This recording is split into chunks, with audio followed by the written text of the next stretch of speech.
welcome to another episode of Turn Left. I am your host, Indiana's own Dana Black, coming to you live. Yes, all the way live from Black World Studios, where we talk about Indiana politics from the left side of things. Y'all, you know, I only have one item that I'm going to rant about. But before I get there, I don't know about anybody else, but will the adults in the room who believe in democracy and who believe in the rule of law, the law, you know, all that good stuff, and the people that really want to help citizens, please stand up? Will the real people that actually care about the citizens of the United States please stand up? I mean, we're impeaching people without any evidence of high crimes and misdemeanors. We're just impeaching people. I don't even understand what's going on in Washington. It's not making any sense to me. Somebody needs to tell me what the heck is going on around here. All I see is a bunch of nonsensical people running around trying to bully people into doing what they want them to do. Like, it'd be like 10 people. Feeling like they could just hold everybody hostage, hold the whole country hostage. And I'm still trying to figure out how Speaker McCarthy can stand without a spine. I think he needs to go to Texas, because I know he's from California. I think he needs to go to Texas and find one of those pickup trucks with the things hanging on the back, because I think somebody stole his and put them on the back of their truck. I've never seen anybody so lily-livered in my whole life. He's just getting punked by people like Matt Gaetz, getting straight punked. You know me, I like to stay in the borders, but that just kind of just, y'all, will the real people please stand up? I'm tired of weak, mediocre humans trying to run our country. And I can't even say just mediocre men anymore. You know, ladies, how we always say, you know, weak, mediocre men trying to mansplain that stuff to us. But they got Marjorie Taylor Greene. She's a clown too. So it's just mediocre humans out here thinking they the greatest thing since sliced bread. They won't shut up. They keep talking. And they're not doing anything for the people. I just found out one of my blood thinners, yeah, because I have to take blood thinners because of blood clots, is on President Biden's list of medications that can be negotiated. I'm so glad to hear that, because that medication, and I'm not eligible because I'm not on Medicare, but that medication is almost $500 a month for blood clots, so I don't die. He's actually look, there's bridges being fixed in America and in Indiana. Every bridge at the same time, apparently, in Indiana. We don't know how to space ours out, apparently. But road construction is getting done. We are building alliances all over the globe.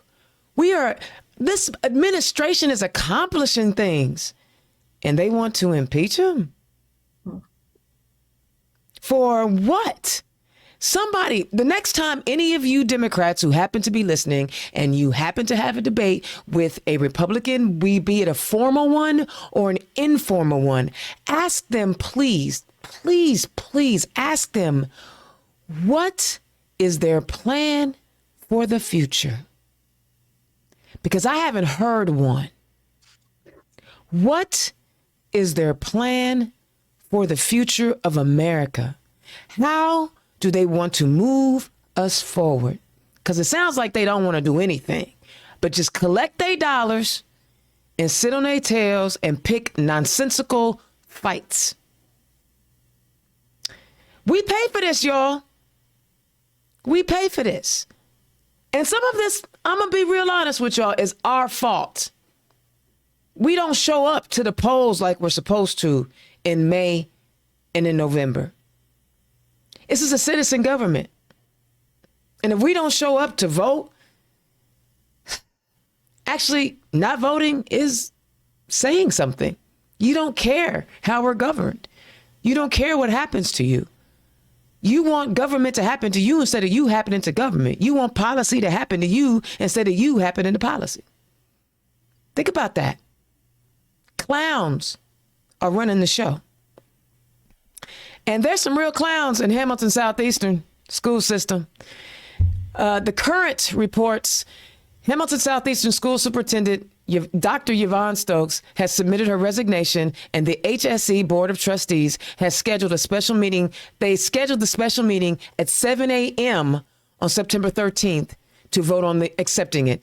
The meeting was held in the boardroom in Hamilton County. They voted on it. They accepted it. They appointed the assistant superintendent to be the new school board superintendent. But I want to share something with y'all, and this is courtesy of Michelle Fuller up in Hamilton County. She was hot, baby. She was hot under the collar, and she was sharing some things. So I want to share this with y'all. I did not think that I would have to fight it again. I did not think I would have to fight this again for my grandchildren. For my grandchildren. This woman is serious right now. This woman is qualified to do her job. And they forced her out. They forced her out. It's not right. I want to start this one as well. I live in Fishers. I'm a resident of Fishers. I have grandchildren. They don't go to this school. But I have grandchildren that live in the state of Indiana. And see this happening, and see this happening all over the country, that they're trying to block our history. They are saying that diversity is wrong, that Black history teaches hate. My cousin, Abe Smith, and his friend Thomas Ship were lynched in 1930 in Marion, Indiana. I have history here. I have history here. You know, all I can say is this woman, she lives in Fishers, and Miss Norma Johnson doesn't even have children in the school district, but she has been watching and paying attention to what has been going on in her school board. She understands the importance of making sure students have a well-rounded education, whether they're her children or not. But these Mom for Liberty people have decided that they didn't want a Black woman. I said it. They didn't want a Black woman managing their school board. Now, we sometimes don't want to call people racist, and I get that, because being called racist is pretty horrible, right? But we need to be more upset at racist behavior than we are being called a racist. And until we decide that we are not going to allow the things that happened to Dr. Yvonne, that happened to her, and that we are going to take our school boards back. There was a teacher that said they purposefully scheduled the meeting for 7:30 in the morning. How many people can take off work? In fact, one of the school board members couldn't even take off work. She had to come in via Zoom. So the whole point was to limit access, to limit our voice, to limit your voice in Fishers, and silence the people. Now, I know y'all saying, well, Dana, this might be just an isolated incident. It's not an isolated incident. We are seeing it all over the country. All over the country, where, people who are running for the president of the United States said African-American history had no educational value. Say what? There are people who are trying to dehumanize us again. There are people who are trying to erase our history again. And it's not in some far-off land like Tallahassee, Florida. It's in Fishers, Indiana, up the street and around the corner. In fact, I actually ran in that district in 2016. I knocked doors in Fishers. It's not that far away. And if we continue to let these clown-ass Moms for Liberty take hold of our communities and infect them with their racist virus, then we are all the fools. Our children are looking to us to stand up for them. Our young people are watching what we do and what we don't do. And when we don't stand up for what is right, why is the grandmother the loudest one at the meeting, y'all? There were only 2 people, because I watched the video. There were only 2 people that signed up to give comment. Now, again, they did do this at 7:30 in the morning, and I get it. Not everybody can take off work. But the grandmother is calling it out, calling the racists, and to their faces. She wasn't afraid to say it to their faces. Some of us don't have what it takes to say what needs to be said to the people, in front of the people, to their faces. I'm not afraid. And the next time y'all need me up in Fishers, call me. I don't always get the news of what's happening in Fishers, but when I do get it, because what happens in Hamilton County can happen anywhere in Indiana. And the fact that there are black students in Hamilton Southeastern schools who feel like they are not safe and not heard is problematic, and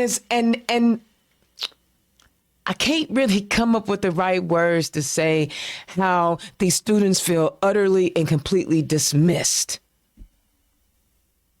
I don't understand why some humans feel like their humanity is more valuable than anybody else's humanity. And it angers me. It angers me that a loud minority of people are getting away with this narcissistic behavior that if I don't want my child to read a book, no child should read a book. Just a whole school board of Karens. Ain't y'all angry yet? I'm pissed off because we can change this. If you have not reached out to Dana Colbert up in Hamilton County, the Hamilton County chair, Democratic Party chair, to find out what you can do to help her and help the party elect these folks in Hamilton County, that's all you got to do is just help. Showing up in November is the least that you can do. I don't do this show because, well, I do this show because I like to talk, but I don't do this show just because I like to talk. I'm trying to inform you guys about what the hell is going on in Indiana. And if you think they're going to just stop at black and brown people, you crazy. You crazy. You already know they coming for the Rainbow Warriors. LGBTQ plus folks are being attacked everywhere. And then what's next? Y'all black parents, just like white parents, pay taxes. They contribute to this society. Stop this nonsense. Fight with me. Fight with me against this Moms for Liberty bullshit. Sorry. I'm sick of these people. And I'm going to be like Miss Norma, and I'm going to step to their faces. Who's with me? I'm not saying you got to be violent, because violence never solves anything. But let them know you ain't afraid, and you're not going to back down. Let's go. Let's go. Where's the rallying cry? Let's go. That's my rant, because I'm pretty hot about it. I'm pretty hot. Plus, I've been watching Deion Sanders, his pregame speeches. He got me wanting to suit up and play football at 53 years old, knowing I can't. And I'm going to be Deion Sanders for our party. I'm going to bring that energy that we need, because I need to fire y'all up. I need to get y'all hyped and ready to do the work of electing Democrats. All right, let me hear from my sponsor. Why? Take a breath. Today's show is brought to you by Bohm's Unique Boutique. Click on the QR code. And for all Turn Left listeners, you can get a 10% discount on your order by using the code Democrat. Be sure to visit www.bohmsuniqueboutique.com. All right, y'all, don't forget, we're getting close to deadlines. You need to get your digital content out. Hit me up at blackpearl-its.com to make sure that you hit me up for your digital content. And if you need a public speaker, you know how to find me, indianazone.com. I'm always here to help you guys. My rates are always reasonable, but I just want to help you get elected, all right? Let's get to work. All right, let's talk to our guests. I'm a little fired up, y'all. Hope you're okay with that. First up, sometimes you get lucky and you meet people and they come into your life and they help you out and they don't even know they're helping you out. Right. I had to cancel on my first guest because Ag Blue is sending me everywhere. And he was so gracious to reschedule. I'm staying in Central Indiana today, y'all. Central Indiana.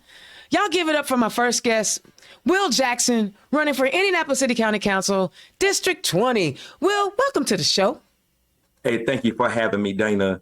It is truly a pleasure and an honor to be here with Indiana's own Dana Black, probably the most dedicated and progressive Democrat I've met in the state of Indiana. So I'm truly honored to be here as a guest of yours, to talk to you, to converse with you, to chop it up with you. Thank you for having me. I love it. And to the warrior who is out here in Johnson County, again, last minute. Y'all don't understand. These candidates are busy. And when they take time to talk to us, we got to tip our hats to that. Y'all give it up for my second guest, running for Greenwood City Council at Large, Charrie Stambaugh. Cherry, like the fruit, right? Like the fruit. Like the fruit. Cherry. Yeah. I want you to be like, I'm trying to do that French thing, Charrie, Charrie Stambaugh. Cherry, welcome to the show.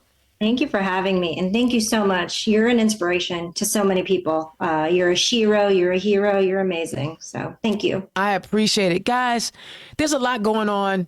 Normally I stick with, especially with our municipal races, I stick with what's happening in the borders. But unfortunately, there's a lot of nonsense that's happening outside of our borders that are seeping in, like these moms for liberty clown women and the impeachment of our president, Joe Biden, for, I don't know, helping Americans be better. As Democrats who are on the ballot and looking to serve your community, because all politics are local, talk to me how you feel about seeing the clown show that is. And y'all ain't got to name no names. Y'all ain't got to go out there like that. But, because they say the largest words on our Constitution are we the people, and we the damn people. So talk to me about how you feeling when you look at this current political climate, and we gonna chop it up. I'm gonna let the lady go first. Is that all right, Will? That's all right with me. All right. So in Greenwood, there are 9 city council members. 6 of them are specific to their district. 3 of them are at large. So if you live in Greenwood proper, you can vote for your at-large person, regardless of where they live or where you live. Right now, all 9 people are non-diverse. Literally all 9 people are white. We do now have 2 women on the council. There was one that just joined in February, so now we have 2.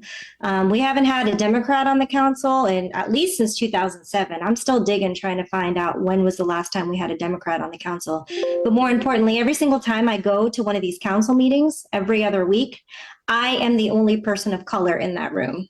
Wow. The only person of color, and not just in the board, like the 9 people up there, not just the mayor and or the chief of fire, the chief of police. Literally, I'm the only person in the whole entire room. And sometimes there's 40, 50, 60 people there. And just to give you some insight, Greenwood is 20% non-white, non-Hispanic, 20%. Wow, that's a lot. 1 in 5. Yeah. And there is nobody representing us. That's a great way to answer that question. Will, come on, bro. You in Indianapolis. Bring it. So as you stated, it is disheartening when we see the current political climate going on in our country, especially with Moms for Liberty. We have to start calling Moms for Liberty who they really are. They are a domestic terrorist organization. The Southern Poverty Law Center has labeled them an extremist organization. So we got to start calling them domestic terrorists. That's exactly what they are. They are out here in every urban area around America, targeting brown and black people. And it's detrimental to the African-American communities, the brown community. You call it the Rainbow Warrior community. And we have to stand up and call them out for who they really are. And we have to also call out those Republican candidates who have been endorsed by them. Call out those Republican candidates who speak at their events, at their rallies, who's on calls with them. We have to call them out because they are enemies of our people. They are enemies of democracy, and they are enemies of Indianapolis in the state of Indiana. Oh, bro, you hit it. You hit it right on the head. Ain't nothing else for me to say. If there was a mic that I wanted to get rid of, I'd drop it. But I like my mic, so I'm not dropping any of them. I'm not dropping not near one of them. All right, let's get into y'all, because you know what? I want to make sure that people know who you are. And guys, listen, if you are liking anything that these candidates are talking about, I have included their Act Blue links. Please donate to their campaigns. Bottom line is $5, $10, $15, $20. Anything and everything helps. They need yard signs. They need mailers. They may even need just water for their door knockers. Okay, so just whatever you can give, donate to these candidates. All right, Charrie, tell the people who you are and where you come from.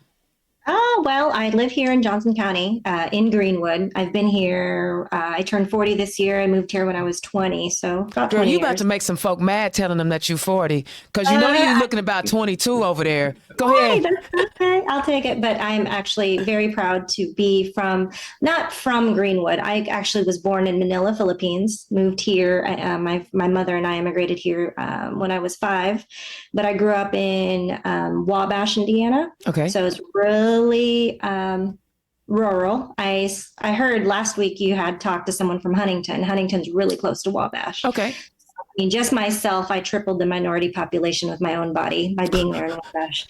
But that's where I grew up. But and when I was 18, I moved down here to IUPUI, to Indianapolis, to go to IUPUI. And then What'd you study? I studied in undergrad biology and psychology, and then in grad school, I studied public health, epidemiology, and behavioral health science, and then business management. Ooh, so you kind of smart, huh? I used to be in nonprofit management for quite some time, but now I'm just a photographer. So that's what most Greenwood people know me as, is the photographer. But when you look at my 2 decades of experience in nonprofit management, having worked at Planned Parenthood of Indiana, Girls Inc. National Resource Center, Wishard, which is now Eskenazi, the Health and Hospital Corporation. I mean, you name it. I've worked with so many nonprofits that experience and learning and understanding the process of budget development, creation, program implementation, and really oversight of those programs. They're like, oh, you're not just a photographer. Right. Yeah. Right. And so, okay, when you were studying biology and then you went into public health, how did you transition into nonprofit? Because that's a little different. You could be working at a hospital, you could be working in the government, because we actually need smart people in the government. What was the transition? Yeah. So actually, my freshman and sophomore years of undergrad, I started working with professors in both psych and sociology departments and helping them do their federal grant reports. So I became really well versed in like the OMB circulars of the federal government. And then basically by the time I turned 19, 20, I just knew grant writing really well. And being an English as a second language person, I had to learn English super fast at like 5 years old in order to start with my class. So English kind of became like my shtick. I know English better probably than I do math. So Okay. I learned how to write federal grants and reports. So I stayed in that nonprofit world instead of going to medical school, which was the original intention. So. Okay. And then being an immigrant in Indiana, how has it shaped your view on Indiana politics? Okay, so when I was in high school in Wabash, Indiana, I went to Southwood, which was even more rural of a school in the school district. At first, I think people treated me a little weirdly. I was 13, 14 years old, and they were like, are you a foreign exchange student? Or are you our new, teacher of some foreign language? Or I don't know if I can say this on air, but I got called chink and chong. Like I just was made fun of so badly until people got to know me. And it was just within months, I was involved in speech and debate and softball and cheerleading. And they're like, oh, she's just like us. Like I deer hunted with my dad and I rode 4-wheelers with everybody. So they realized, just because I look a little bit differently than, them, that I'm still kind of cool. So, Well, and that's the thing. That's the importance of teaching, different cultures and history in school versus I don't want little Tommy to feel all insecure about what happened in history. If you teach people things, maybe they can learn some tolerance and acceptance and compassion. How about that? And then what was it that made you decide I got to run for office?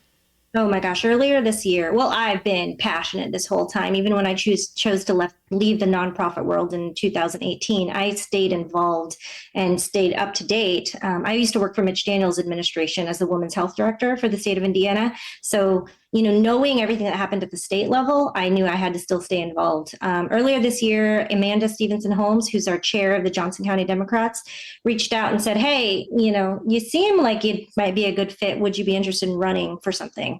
So I was like, sure, why not? It's a good time. My kids are getting older. I don't have to, make them breakfast or really get them to school anymore. They just get themselves off to school. And I have time and availability. But more importantly, I'm pissed. Okay.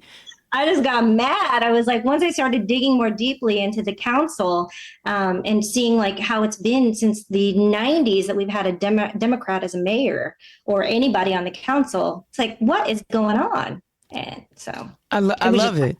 I mean, that's how I got here. I got pissed. Sometimes you got to get mad. I'm trying to get people fired up too, so I love it. All right, Will, tell the people who you are and where you come from. Hey, I'm Will Jackson. I come from the southeast side of Indianapolis. I'm a true Southsider. I ain't gonna lie to you. You the first brother I ever met from Indianapolis that said, I'm a true Southsider. I ain't gonna lie. It's quite a few of us. Yeah.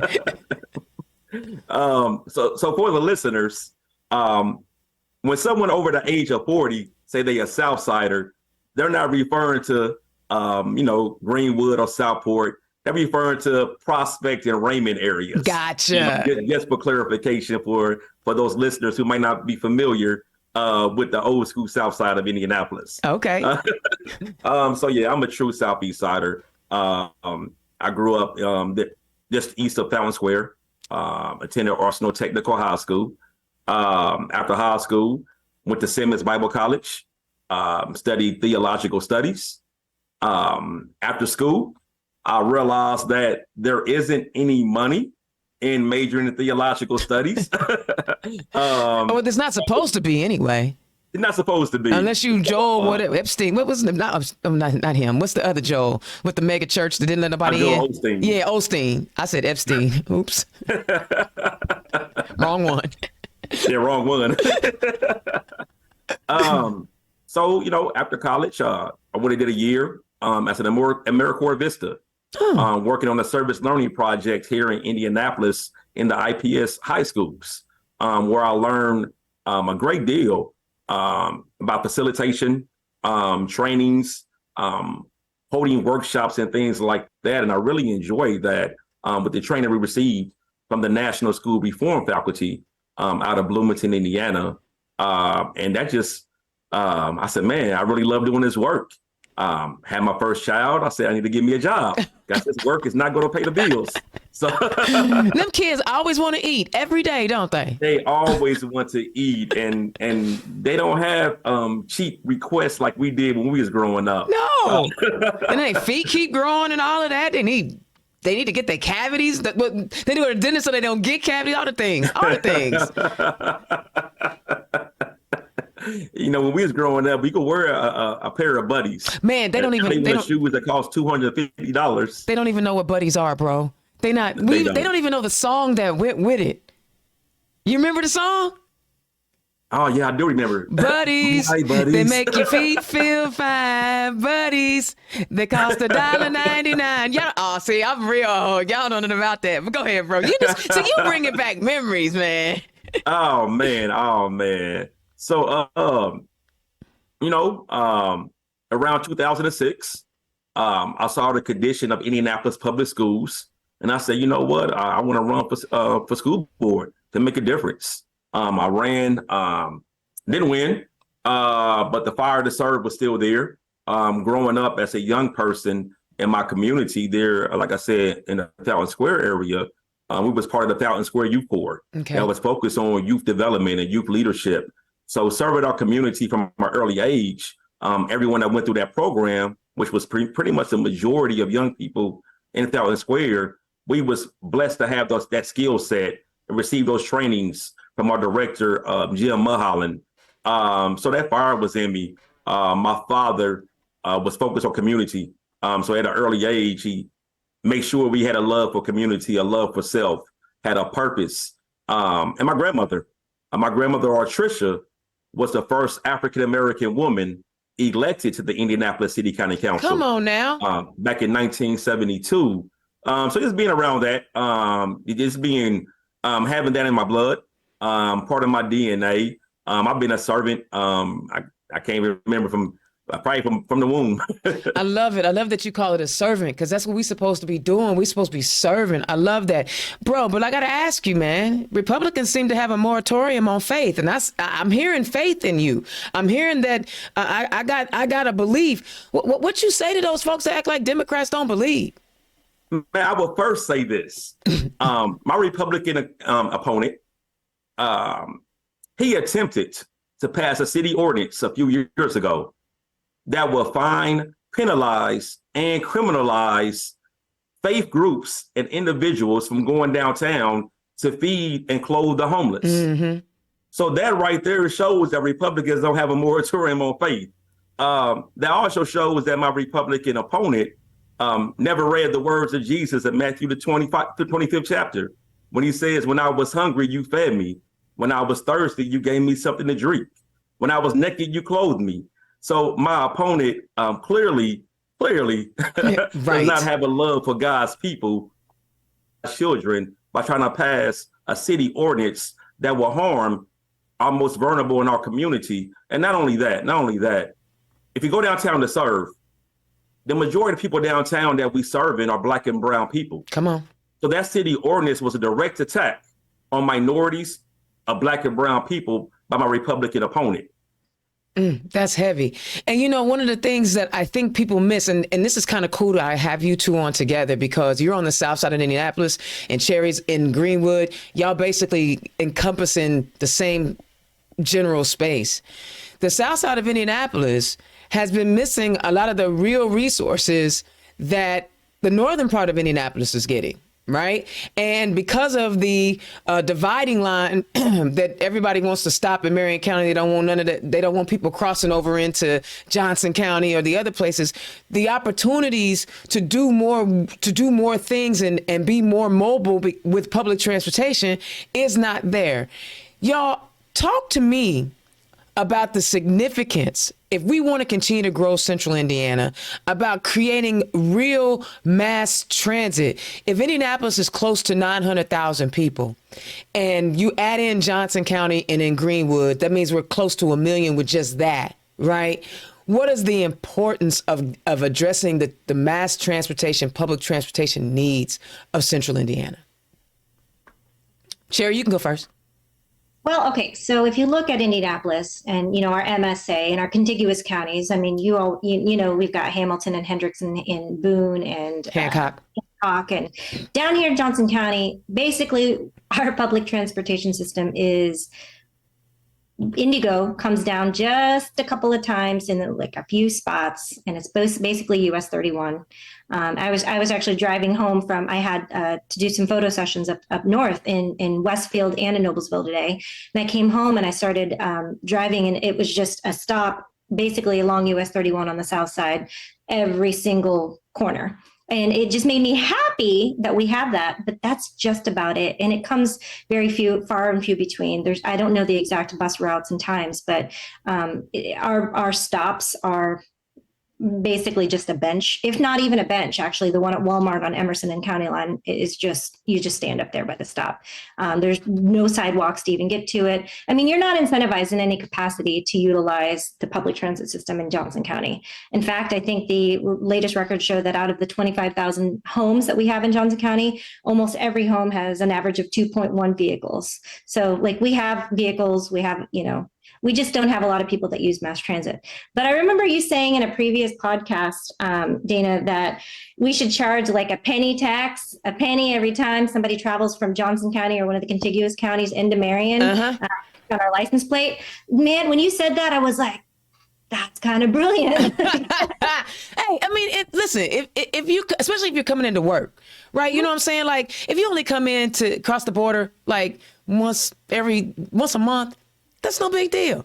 But if you come in every day and then complain about the roads and bridges and streets and sidewalks in Indianapolis, and you're not contributing you contribute to the downfall of it, but you're not contributing to the uplift of it. Man, please. That's what I say. Will, what you say about that public transit? Well, I would say this. I would say over the last 10 years, the city of Indianapolis has been aggressive in expanding and improving public transportation in Indianapolis. We had the addition of the red line, and now they have the construction of I believe the purple and the blue lines coming also. So I really believe that the city of Indianapolis are positioning themselves to become a national model in public transportation. True, is coming later than expected, but it's coming. So I would say that Indianapolis is on the right track when it comes to public transportation. I think we have to change the narrative around public transportation, though. Here in the Midwest, well, not even Midwest, here in Indianapolis, people think if you ride the bus, then you are without. Yeah, yes. However, when you go to Chicago or you go to New York, that is the means of transportation, no matter how much money you have in your pocket, rather a penny or $1 million. So I think we got to work on changing the narrative on it's okay to ride the bus. And I think if we begin to do that, it's going to take a while, but if we begin to change the narrative, I think we would see the benefits of public transportation. We would have less pollution. We would have less road damage also. Right. But to piggyback on what Charrie said when she spoke about the tax, that is very important. We have counties coming downtown to work every single day in Indianapolis. That's damage to our roads. It should be a tax on those individuals coming to our city each and every day to go to work. I agree. And it's not even, we're not asking for just a penny. And all those pennies with all those cars will add up. I just think it would help us, especially since we, it's like pulling teeth at the State House to address the road funding formula. So let's just pass let's work with it. And I think, unfortunately, it's got to come from the state. But some's got to give. But then I also recognize the State House really don't want Indianapolis to be in power, since we're a 70% Democratic city. They don't, they're doing everything they can to starve us. Y'all, but something else. One of the things I've heard from every candidate, and I'm going to ask y'all about it, everything that I've heard from every candidate who is running for municipal office this year is that there is a housing shortage. Talk about how we address the lack of affordable housing in your area, and then how should we address it overall from a larger statewide perspective? I'm going to let Will start this time. Great question. We all know that Indianapolis is currently facing a housing crisis, like most major cities around the country right now. So we must find innovative ways to help alleviate the burden primarily on renters. Because right now, a renting cost for houses is through the roof, and for apartments. And I believe we could do this with stronger tenant protection ordinances that the city council could pass. Most importantly, we can also put safeguards in place against rent rises and discriminatory practices. I believe another option that we can explore is to expand an inclusionary zoning process where we mandate that developers allocate a certain number of housing units for as affordable in new developments, or we can create a fund where they can pay into a fund to assist with affordable housing. And I want to hit you right there because, I want to make sure people understand affordable housing doesn't necessarily mean government assisted housing. Affordable housing means if I make $40,000 a year, I should be able to afford a house. If I make $100,000 a year, I should be able to afford a house. And so affordable housing is at different ranges, in my opinion. But anyway, Charrie, talk about affordable housing. Johnson County got to be struggling too. Well, okay. So here's the thing. We are a city that has an average income of about $85,000 per person. I know we have good income down here. Because they work in Indianapolis. I'm just kidding. I know. Yeah, I always do that with a lot of that. And I did that for almost 20 years. I lived in Greenwood, drove downtown, had an office right there on the circle. I would have been paying this penny tax that we're discussing. But down here in Greenwood, we are experiencing the housing shortage. But what the problem is that the inflation cost of houses and the interest rates have created such an impact on people trying to buy houses. And so we have some new developers that are trying to come in. I've been watching, obviously I keep going to the council meetings, and there's developers trying to propose that they're going to rezone this land to multifamily housing, and they're going to make it like super sexy, and they're going to put in some restaurants and maybe axe throwing. There's all kinds of things. Axe throwing. Yeah, I don't know. We're pretty popular in axe throwing down here. But we have so many new apartments that are really expensive for the average person. So our city is growing, like we have a 4% growth from just 2020 to 2023. Okay. And then I'm just going to take you way back to 20 years ago. We only had 30,000 people. Wow. Now we have 67,000 people. Wow. That's how fast Greenwood is growing. So we're growing fast, but we have a lot of young people, and the young urban was urban maybe, and they're moving in because there was supposed to be a place where they can afford. So I've been looking into, because one of my pillars is affordable housing. Like, how can we get more affordable housing? Clearly, we can't incentivize a builder to give us cheaper housing options. We can't require any section type housing, for off market pricing. We can't require those things, but what we can do is maybe work with MIBOR, which is the Indiana Housing Association. We can encourage them to better, educate new buyers, first-time home buyers, or people who maybe filed bankruptcy 7 years ago and are ready to buy, 4 years ago and are ready to buy, how they can adequately use like FHA and HUD loans, or first-time home buyer loans, or first responders have opportunities for HERO grants and stuff. So I just don't think there's a lot of talk about the options that we have to buy your first home down here. So. I think that's good. I say that's good, because that's one of those things we have to look at all the different options, and there's no one fix. And the reason why I've asked those two probing questions, right? Those two very what can you do about these things questions, because the councils are the fiscal bodies of your local government. And it's important to understand what some of the needs are to adequately vote on proposals and understand those budgets. Will, I'm gonna start with you. Tell us, give us an idea of how you understand managing big budgets. Oh, well, before I became a candidate for city council, I was on the Center Township board for Marion County. So I managed a $14 million budget every year there for the Center Township trustee office and the Center Township small claims court. So managing budgets is something that I did for the past 4 years in that capacity. I'm also a business owner. I own Republic Security. So I understand finances. I understand budgets. So that's something I've been doing for the past few years in that capacity on the Center Township board. I like it. I like Charrie. Budgets, I feel like I know really, really well. I said earlier that I know English better than math, but I will tell you, I do understand budgets really well. So when I started writing federal grants back when I was 18 years old, you obviously, every time you submit a proposal, whether it's for 1 million or 48 million, you have to be able to develop a budget and a budget narrative that goes with it.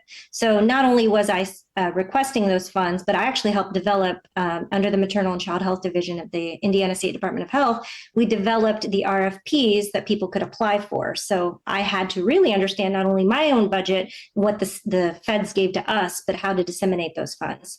I could go on and on. I think I was one of the most sought fundraisers back in the probably early like 2010s through 2018. I've raised millions and millions of dollars of funds for the state of Indiana and disseminated and managed those funds. I traveled to DC and did all the places just to report on the funding that we had. So I think there's no doubt amongst the constituents down here who actually want to listen and care about maybe, vetting their candidates. There's no doubt that I understand budgets, but it's more so that I'm going to fight to get the right things in our budget. And if we can't afford it, say public safety, for example, like if they need more officers, if they need more equipment, or if we need more flock cameras, I mean, I'm just going on and on based on the 2024 proposed budget, then we need to find ways to get those funds. I love it. Yeah. Sorry, I could just go on. No, I love it. I love that because honestly, it's the fiscal body. We could talk about a lot of different things, but if you don't understand the budget, So, but you did bring up something incredibly important, and you said down here having to talk to people who will listen. Both of you are running in very red districts. How are you communicating and knocking doors, and what has that experience been like for you as you're trying to convince a majority Republican voting bloc that you are the best option for their community. How are you crossing that aisle to bring them to you? Charrie, you brought it up, so I'm gonna start with you. Oh, no. Okay, so I had an event last night at Oak and Barrel Brewing Company here on the South Side. If you've not had Oak and Barrel beer, you should. It's really good. Drink responsibly, of course. However, okay, so at that event, there were some people already hanging out in the back brew house space, and one of them was a guy named Walter. Walter's like, hey, I'm a Trumper, but good luck. And I'm like, hey, why don't we talk? And so we had like 20 minutes of conversation, like sporadically throughout the night. By the end of the night, maybe a little inebriated, he came over to my group of people and was like, she's pretty freaking awesome. Like, she actually knows her stuff, like maybe she could have earned my vote. So I think that was in essence exactly what I experienced on a day-to-day basis ever since May. Is they're like, I'm a Trumper, I'm a MAGA, I'm a da-da-da-da. Then they get to know me and they're like, well, her policies, her proposed policies and her proposed actions on her platform really just sound like common sense. And I'm like, yeah, doesn't matter really, just especially at the council level. It's not like I can vote on abortion control, ban and control. I can't vote on gun laws really. I mean, there's some ordinances that we could put into place, but at the local level, it's what roads are going to get constructed, what businesses are going to get, tax abatements, how many new, just there's so many other things that we can do just are at the national level that divides the left to the right. I love it. Will? Hey, great question. It's been easy for me to connect with Republican voters in my district, primarily because my Republican opponent has been so absent from my district.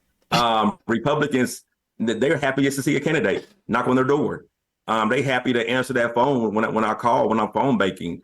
Our district is primarily Republican. However, it's more of a purple district than it is a red district. So I'm confident November the 7th, we will get the victory. So while we out here canvassing and phone banking, when we encounter Republicans, they've been very respectful. They've been very nice. They've been very interested in the campaign. And like I said, the fact that my opponent has been absent from the district, the fact that my opponent has ran for another office every year since he's been a counselor for the past few years. So he don't want the job? He don't want the job? I guess he does not want the job. Dang. So he has truly shown that he does not have a heart for District 20. So he has made it very easy for me to connect with Republicans in my district. I love it. All right, let's talk about y'all's campaigns. Give me 3 of your top priorities, 3 of your, just 3, because I got a laundry list of things that I want to fix as a Democrat, but the 3 things that you're hanging your hat on this particular campaign. Charrie? Okay, so I've heard it before. You've heard it before. Transparency, but I mean it to the fullest effect. Like, I don't think a lot of people in Greenwood understand what it is the council does and how important their jobs are. So being transparent, but then also having that caveat in there with inclusivity and diversity. I'd like to see a human rights ordinance come in to play. Maybe even more. Just we have Greenwood Pride here in Greenwood, which is something new that we have, and it's really popular. But I want everyone to know that the LGBTQIA+ community is super welcomed here. And so just more inclusivity, more diversity. I want that 20% population to know that that they're accepted and they're welcome, and they should be running for things and be involved as much as possible. The second thing you're going to hear, even if you just Google Greenwood, public safety is a huge piece, a huge concern right now. The mayoral primary that was in May earlier this year was kind of a rough and sometimes even dirty primary. The 2 Republican candidates were just bashing at each other, but mostly it was a divide regarding public safety. So some of our firefighters and some of our police officers don't feel well supported, adequately funded. But here's the thing is I've done some digging, of course, stats being, a public health professional, I did all kinds of digging, and the stats show that we are adequately funded and that we have adequate equipment and opportunities for purchasing some things. But if the perception is that these first responders don't have what they need, or if that the human resources department isn't listening to them and some of the other things, like it can be as simple, and I know this may sound silly, but simple as being able to grow a beard while they're on duty. Like that they care about that. They want to be able to grow a beard. So it's just learning and understanding what we really need statistically versus what they feel we need, and then maybe educating both sides.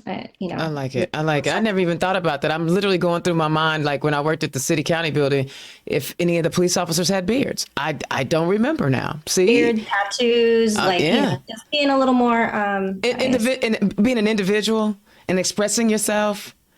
I don't know anything about that. What's number 3?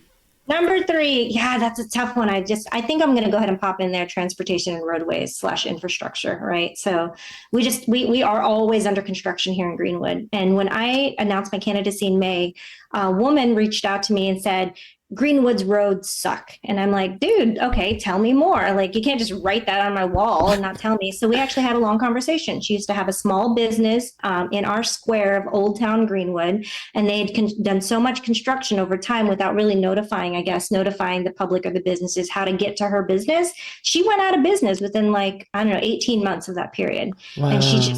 And I said, hey, did you ever contact your council members, the 9? Because she said, Democrats were the spawn of all evil, and I'm like, but your 9 council members were all Republicans. Did you reach out to them while you were suffering during that period? And she's like, oh, she didn't. Again, back to transparency. She didn't know that was an option, an opportunity to engage council members. So I like that, because we need to educate our electorate too. A lot of times they don't even know, right? It's up to us as leaders, and if you're putting your name on a ballot, you're a leader. Okay, no matter when you did it, it's up to us to educate. So bravo to you for taking that opportunity to educate, because that's half the battle, isn't it? Yeah, absolutely. Absolutely. All right, Will, what are your 3, bro? Hey, so the 3 of the main issues that I'm focusing on, based on just feedback from residents in my district, in District 20, one of the main things that they're concerned with is public transportation and the roads. One of the things we don't have out here is Indigo routes. Indigo routes don't come all the way east here in our district. So a lot of residents cannot utilize Indigo transportation that live in the southeast area, that lives in the Raymond Park areas. So one of the things is to look at expanding Indigo routes throughout the county, primarily in District 20. I would say the second one would be gun violence. A lot of residents in my district, when I knock on doors, they are very concerned about gun violence. Some of them are scared to even come out their house after 5 p.m. each day. So when we look at gun violence, some of the things the city council can look at, if I get on the council, I can help facilitate some of these programs. I would say a buyback programs, bring back the buyback programs that we used to have some years back. We work in conjunction with the sheriff's department, encouraging responsible gun ownership and teaching about gun safety. Gun safety is not talked about a lot. Last event I gave out over 200 gun locks and educated families on how to utilize and use gun locks properly, especially when you have small children in your home. And the third thing is one of the things that that's really near and dear to me when we talk about food insecurity. Here in District 20, we have the East Washington Street business corridor in my district. So all of those fast food restaurants down East Washington Street, from Franklin all the way out to, German Church, is here in District 20. And every single day when those restaurants close, they throw away tons of food. So one of the things we can look at is food waste being a contributing factor to hunger here in Indianapolis. And we can put an end to it through funding food recovery programs that can help provide meals daily for those in need, instead of throwing that food away in waste.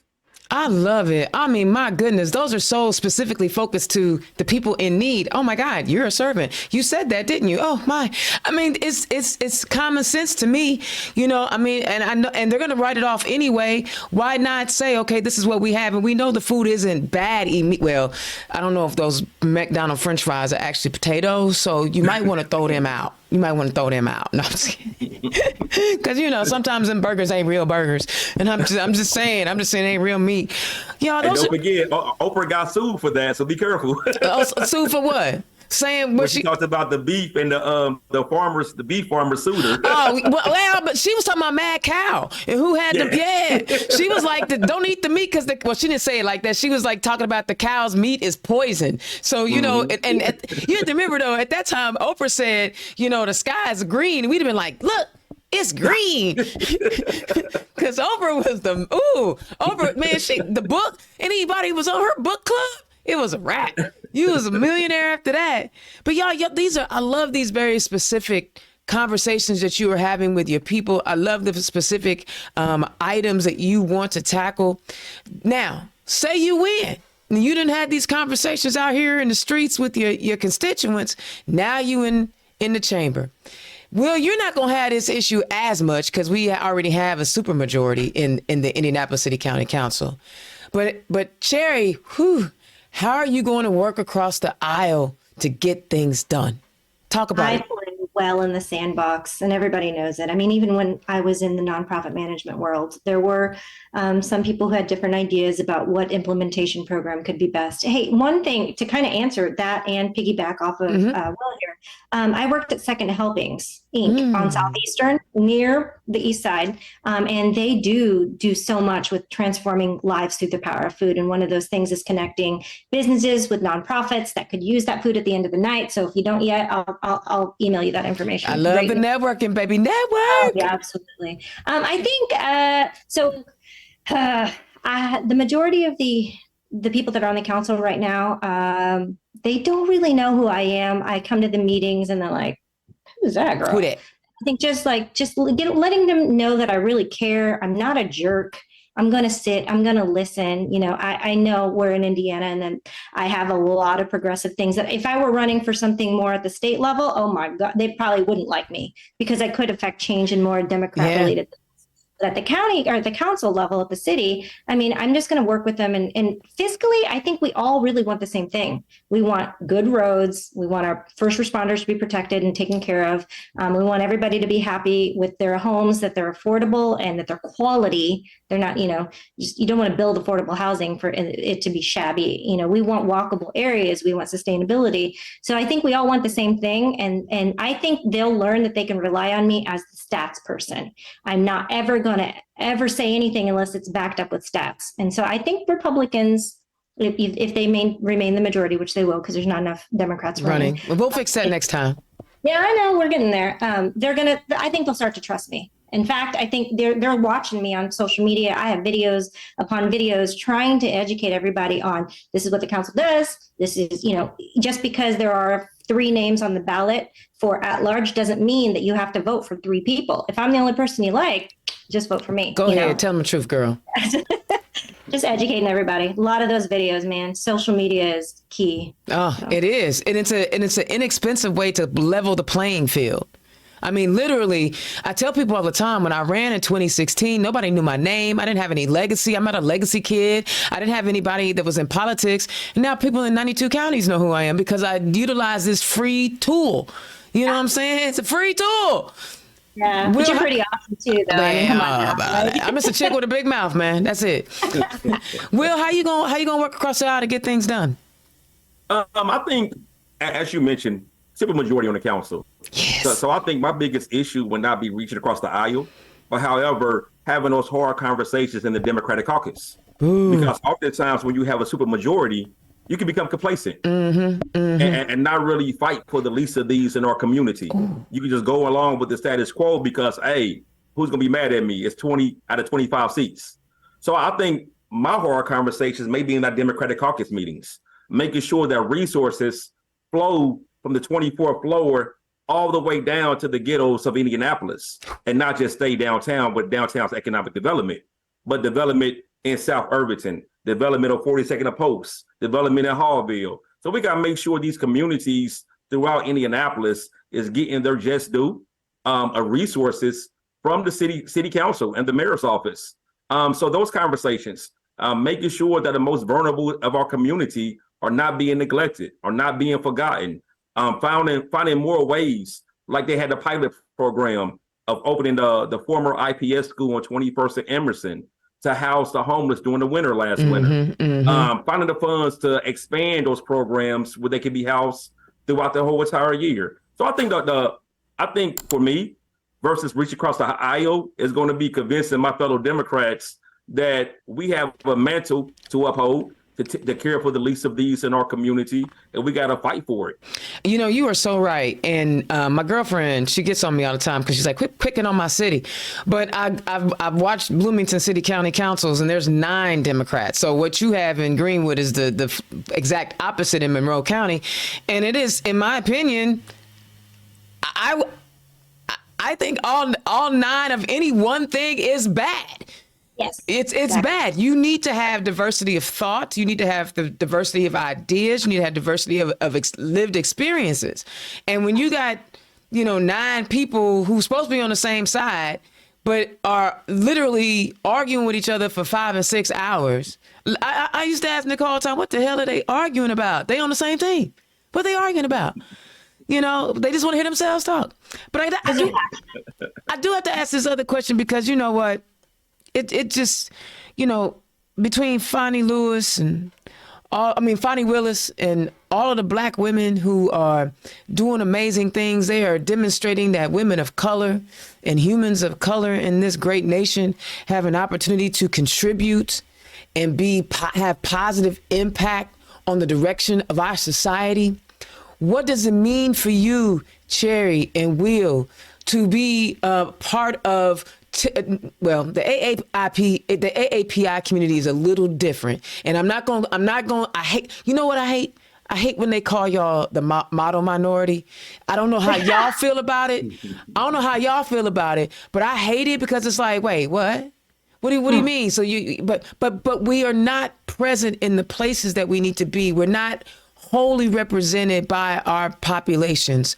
Talk about, as a proud woman of Filipino descent and a proud Black man from the South Side of Indianapolis, what does it mean to bring your lived experiences in your body to your community and to your city council? I'm gonna let y'all go. I'm going to go ahead and talk here for a second. So I am half Filipino, but I'm half Iranian as well. So that other half of me, I know it's a weird mix, but it happened. Love it.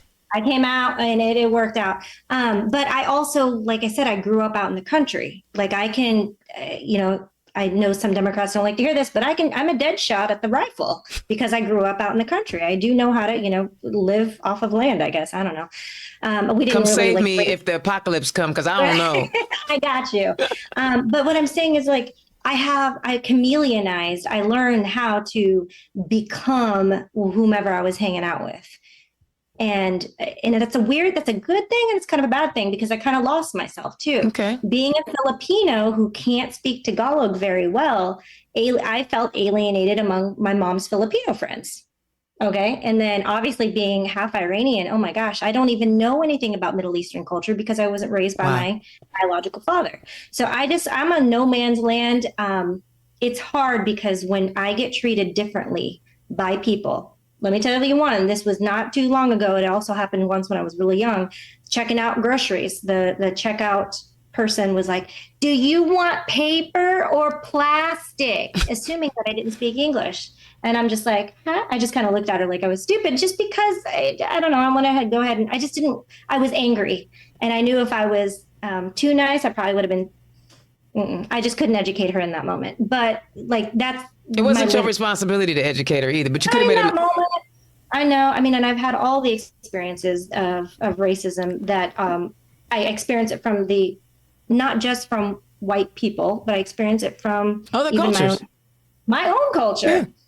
Yeah. You don't speak Tagalog, but I don't know. I just want women in general. And, I am a part of the LGBTQIA plus community, and I want bisexual, transgender, gay people. I want all of us to be involved in politics, or at least serving, being a servant of God, being a servant to your community. There's no reason why you aren't out there at least doing one community service a quarter. That's minimum. It. That's all it takes. I love it. And I'm trust, no, and believe I'm about to hit you up about Stonewall. Don't worry. I'm about to hit you up. Don't worry. And I got a couple things. Okay, because I need more Rainbow Warriors. That's it. So when the campaign is over, trust, no, and believe you're not done. Well, what does it mean to be a Black man? Man, so I often tell white Democrats that they choose to do politics, but being black in America, we have no choice because our very existence is political in nature. So as a black man in America, in Indiana, in Indianapolis, every morning when I open my eyes, that's a political act. When I walk out my house, that's a political act. When I get behind the steering wheel and drive while black, that's a political act. So my very existence depends on politics, where white Democrats can just choose to do politics if they choose to, right? Right. And it often reminds me of when they say about diversity is inviting someone to dinner, but inclusion is invite them to a seat at the table at the dinner. But I believe in equity. And I believe in equity means that I was a co-owner of that table and I was a co-collaborator in planning that dinner and that menu. That's it. So I think we need to stop talking about diversity and inclusion so much and begin to push for equity, push for ownership, push for co-collaboration in political spaces with people of color. Because for too many years, Black women and brown women have been the bedrock and the backbone of the Democrat Party in Marion County and throughout the country. Joe Biden became president because of Black women votes. Say it again. So we cannot use women to volunteer, to vote, to cook dinners, to serve men, and then turn around and subjugate them to an inferior role. That's it. That's unacceptable in our society. That's we it. got to begin to speak out against that. I love it. Well, you know what? You ain't ever got to worry about somebody subjugating me because it ain't finna happen. They're going to be like, well, okay, just get, you know what? Just make her the CEO so she shut the hell up. That'll be We me. have so much in common. We have so much. Oh my God. Indiana's own Dana Black talking to Will Jackson, who's a candidate of City County Council, Indianapolis City County Council District 20, and Charrie Stambaugh, who is running for Greenwood City Council at large. Y'all, this has been a great conversation. It was energetic and intelligent. I would like to thank you for that. Now tell the people, Charrie, tell the people where they can find you. Go to cherryforgreenwood.com. Cherry is CHARRIE. Yeah, and spell it better than I did. Yep. It's Charrie Stambaugh. Cherry for Greenwood. Super easy. You can literally find me on TikTok. Twitter was Twitter's. Now it's something else. I don't know. Instagram, Facebook, X. That's it. You can find me on just about everything. Even YouTube. I've got a channel where I'm talking all things politics. And you inspire me. Love it. I'm going to start liking your stuff. I didn't know you had a YouTube page. I didn't know you were a content creator. We should talk. I mean, I'm old though, so my kids are constantly teaching me how to do TikTok stuff. Cherry, I'm 53. I got you by 13 years. Okay. Well, you know what I'm saying. I'm old in the mind. Yeah, we're old souls. Let's talk. I mean, I feel like there's some collaborating that needs to be happening. All right, Will, tell the people where they can find. Oh, wait, I'm sorry. Do you have any events coming up, Charrie? So the next one is at Smocktown Brewery on September 28th in the evening. We're going to have live music. It's only $20. It's a $20 donation. And it's not just for me. It's for the other at-large candidate that's also running, who's a Democrat. Her name is Rachel Matthews. Super awesome lady. Okay. Look her up as well. So yeah, that's my next big one. I love it. All right, Will, tell the people where they can find you. You can find me at the website, www.williamjackson.in. And you can find me on X, formerly Twitter, at Vote Will Jackson. I love it. Okay. Do you have anything coming up, Will? The next big event that I want everyone to come to, it's October the 27th. That's a Friday, October the 27th, from 8 p.m. to midnight.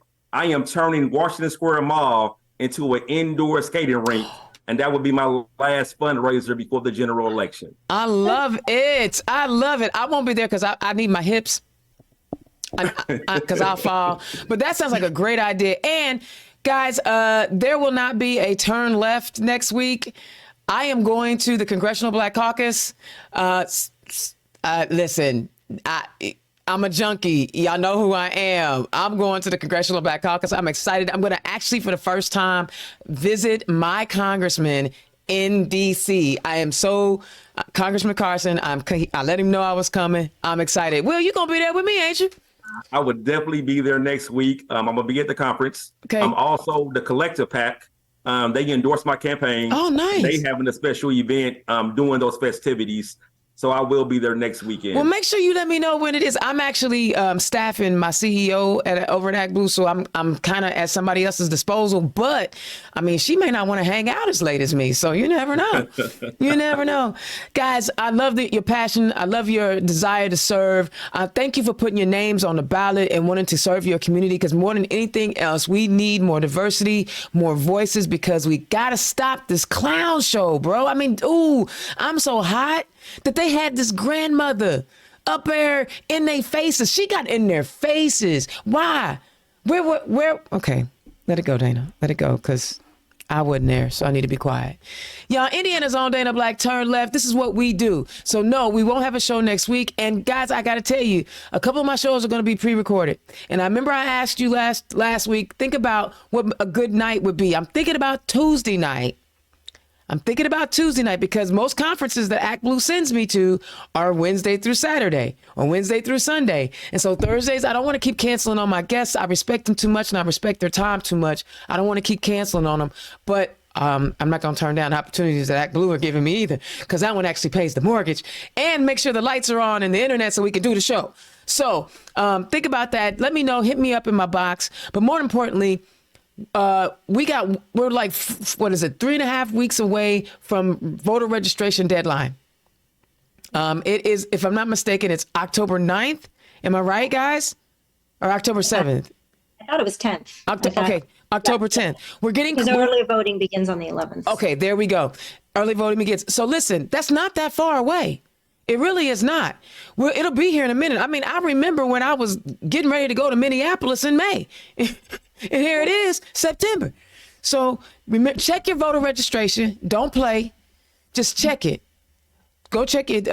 What is it? Voter.org, something like that. But if you're not sure, hit me up. Dana, what is that voter location? Check your voters. Yeah, check your voter registration, because you don't want to be left out in 2023, because this is how we build our bench. This is how we build our bench for the next leaders in the State House. And the next leader's going to Washington, okay? We got to take care of these municipal races. We do really well in our cities and towns. I just need you guys to show up and show them that the values that we speak are real Hoosier values, and we want to help everybody. All right? Enjoy the next week off without me yelling in your ear, and I'll holler at y'all next time. Peace. Turn Left is the property of Black Pearl IT Solutions. Executive producer, Indiana's own Dana Black. Music by www.bensound.com.